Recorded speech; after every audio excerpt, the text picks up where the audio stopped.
Well, hey, maybe the UCLA fight song will help out the Bruins coming up in week 4 here. We know they're off to an 0-3 start.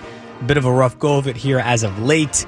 Tough loss to Fresno State over the weekend, so maybe the fight song will get them pepped up a little bit. We shall see. We know who always gets everyone pepped up, and that is Joe Piechowski, managing editor at BruinsNation.com. He joins us every Wednesday here on the program during football season. Joe, great to have you. How are things going this week? Not too bad, Brad. I want to start off by chiming in on my favorite sports movie. Since you guys are talking about sports movies this segment before this, it's got to be Pride of the Yankees. You guys know I'm a big Yankee fan, and my boys have taken care of business the last 2 nights. But Pride of the Yankees, that sucker always gets me crying like a baby. It's a good one. It's a good one as far as baseball. Yeah, it's great. Field of Dreams, obviously, it comes to mind right away. So many good ones. Basketball we were talking about before. Like Mike, I mentioned off the break here to Keith. Hoosiers, all-time classic. Yes. Easily, probably my favorite sports movie of all time. Mine too. Miracle, though, is right up there, too, and Joe. He got game. You know? He was spiky. You know what I caught about a week ago was The Longest Yard with Burt Reynolds. Hadn't seen that one before, and that seemed to hold up over time. Oh, that was a classic right there. Longest Yard. Absolutely. Yeah, that's a great movie right there. I could sit down and watch that all night. So many good ones, right? Yeah. So many underrated movies, too. Rudy. How could you forget Rudy?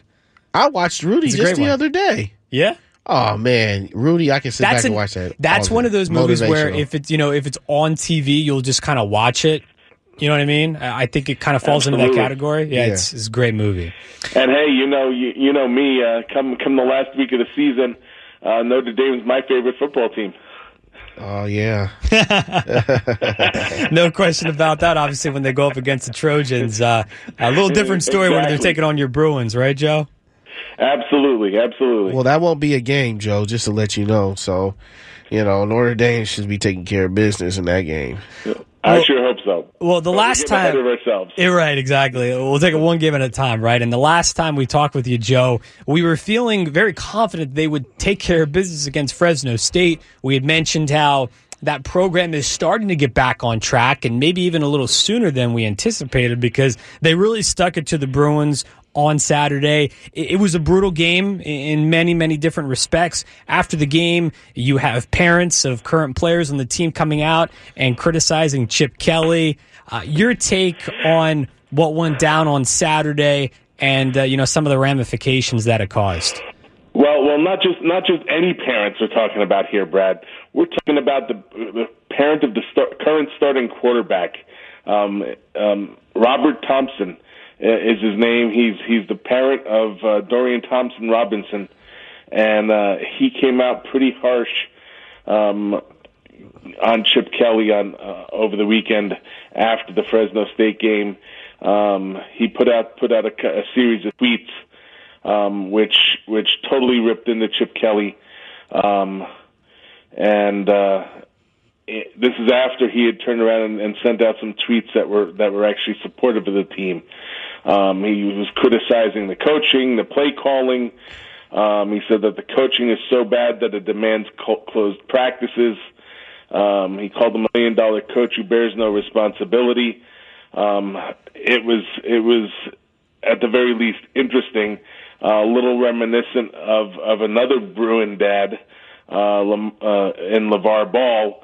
Except LeVar at least was talking about a team when his son was on it that they were actually winning. He predicted a national championship for the Bruins. They're not getting there this year, and Michael Robinson isn't going to be predicting anything like that anytime soon. The wheels fell off this week. Man, you know what's interesting, though? It's a trip to me that parents think they can go out and say what they want to say, and they're not coaching the team. They don't have the credentials like a Chip Kelly does. It's funny how they get behind Twitter and social media and they start talking that stuff, but the bottom line is they can't do this job. Just sit back and spectate. Your kid is got a full athletic scholarship, getting a great education. Just sit back and watch. Chip Kelly's a known coach in the Pac-12, And there should be nothing to say about that. It's just interesting to me how parents always try to go in and say some things that's just like you don't have the credentials to say. It kind of takes like you that. back to middle school, right? And different parents who think they know everything from the bleachers yelling down to the sidelines. It's just crazy. We don't usually see it, Joe, at this Division I college level. Collegiate level.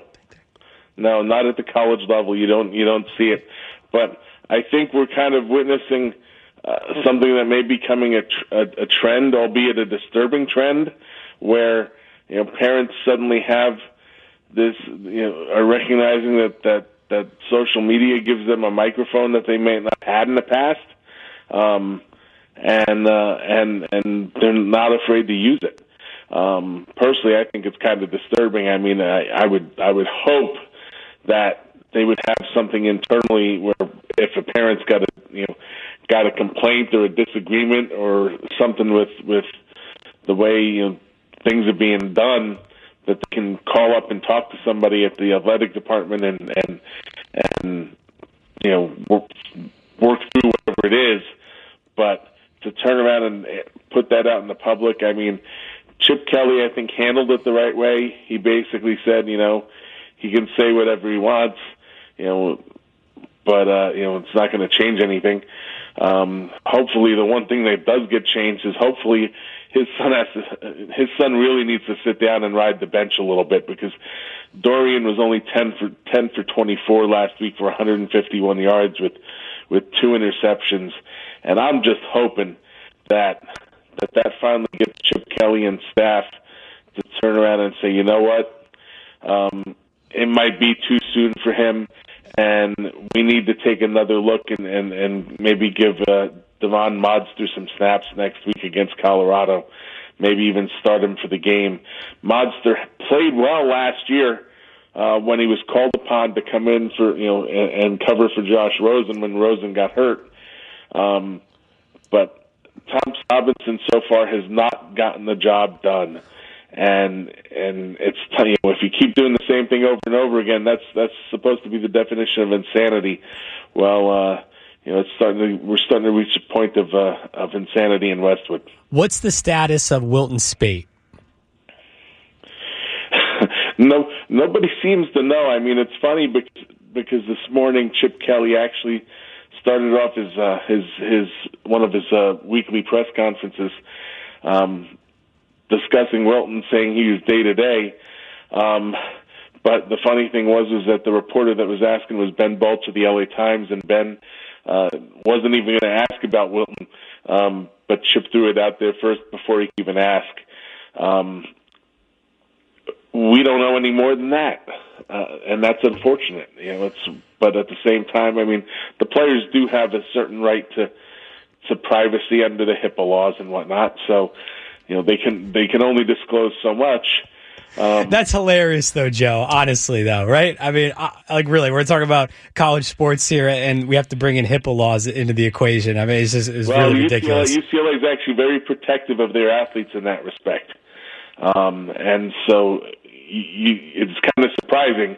But believe it or not, it's actually true. There are other federal laws too that protect their privacy, and so. They can only say so much without permission. But it would be nice to know exactly what Spate's status is. I mean, supposedly he's day-to-day, and they're trying to, see if he can practice. In the meantime, I think they've got to consider going to Modster. Joe Piechowski joining us live here behind the mic, KABC, BruinsNation.com, talking about UCLA, obviously a tough go of it on Saturday against Fresno State. So looking ahead here, what is the biggest problem with this team? What is the quickest remedy to basically solve what is ailing them the most right now? After last week, there's too many problems to say that there's a quick remedy. They're back to the same bad habits of piling up tons of penalties every game. That was a problem that was persistent throughout the Maury years.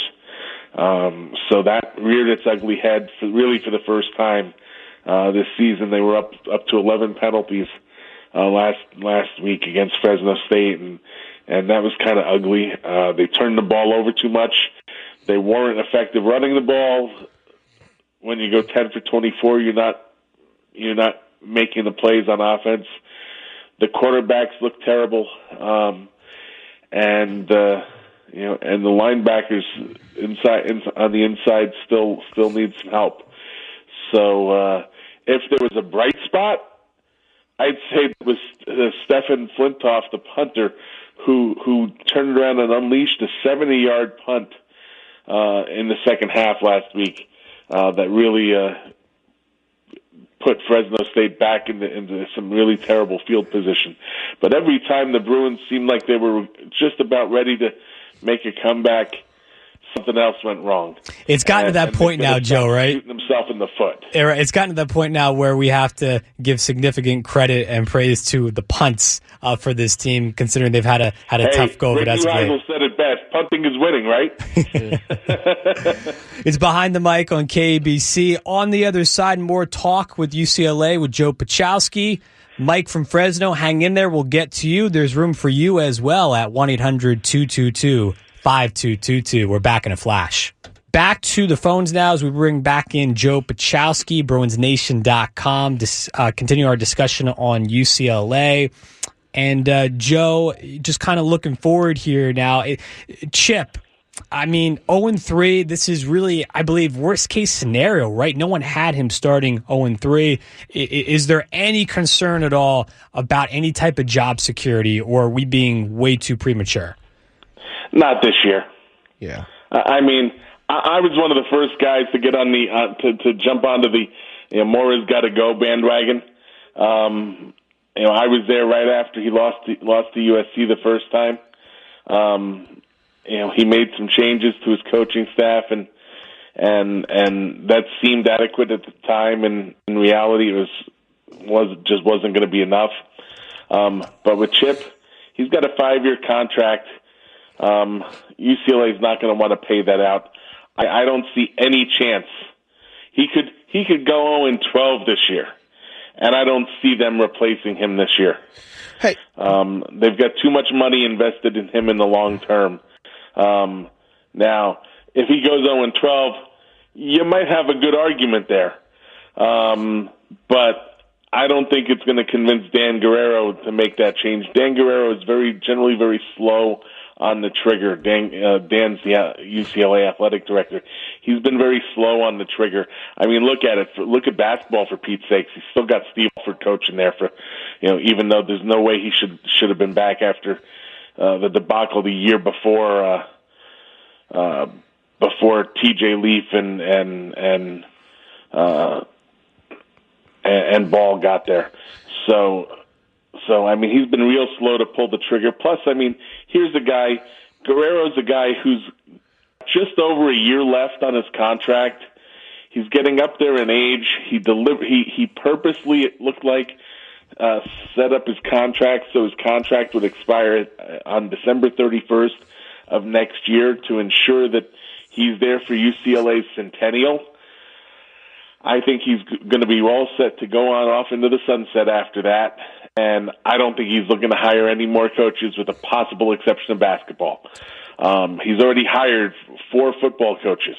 He hired Carl Durrell, Rick Neuheisel, Jim Mora, and now Chip Kelly, and it's been 20 years of terrible football, and that unfortunately is going to end up being Dan Guerrero's legacy, whether he likes it or not. But he's not going to turn around and hire a new football coach just because Chip had a bad first season. The fact is that recruiting had been going downhill under Mora the last couple of years, and there was an exodus after last season. They lost about a third of their potential, of the guys that were on their roster were blue chip recruits out of high school. When you have that much talent drain on your roster, it's going to hurt, and that's what we're seeing right now. There were about 11 guys who were blue chipped. They were ranked as blue chip talent coming out of high school, and they're all gone after last season, including Josh Rosen, among others. And when that kind of thing happens, it's not going to bode well for your team. It's going to make your team young, and I don't like hearing that excuse as much as the next guy, but the fact is that it's the truth.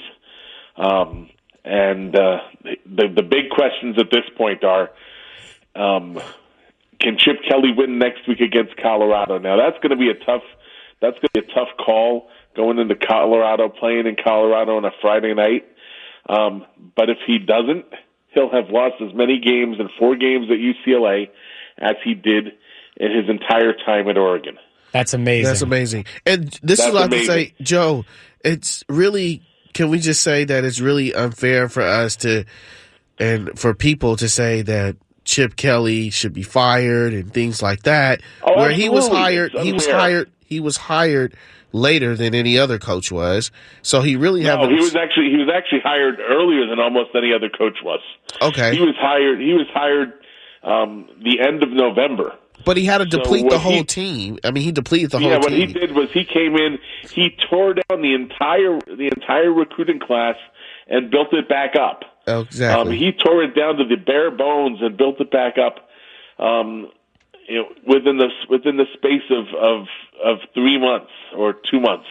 And that's very hard to do, right? That's talking about real hard. That's real hard to do. Usually, when you've got guys that have committed to the previous staff, usually you're kind of almost stuck with them because it's too late to do anything about it. Well, in this case, he was hired early enough that he was able to go through and tear that all down and build it back up. And I think they lost. Well, recruiting wasn't going well for Moore in the first place, but I think the recruiting for last year's class suffered a little bit because Kelly was brand new. I think it would have been better had he, had Moore been fired the year before and Kelly been hired then.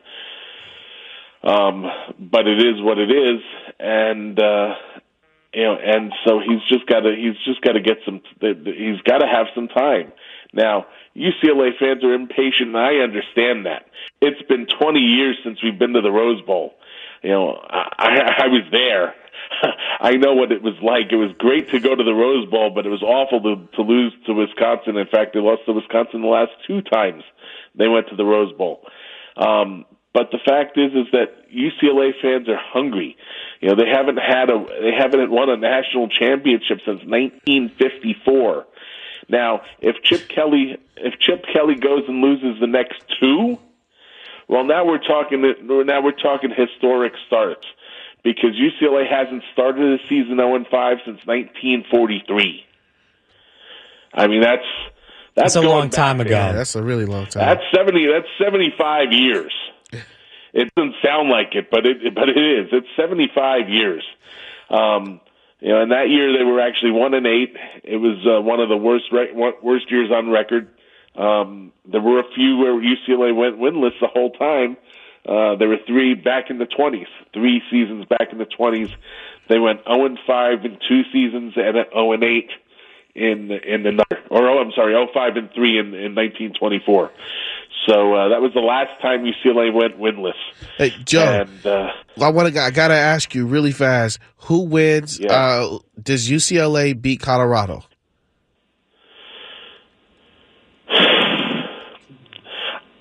I don't think so at this point.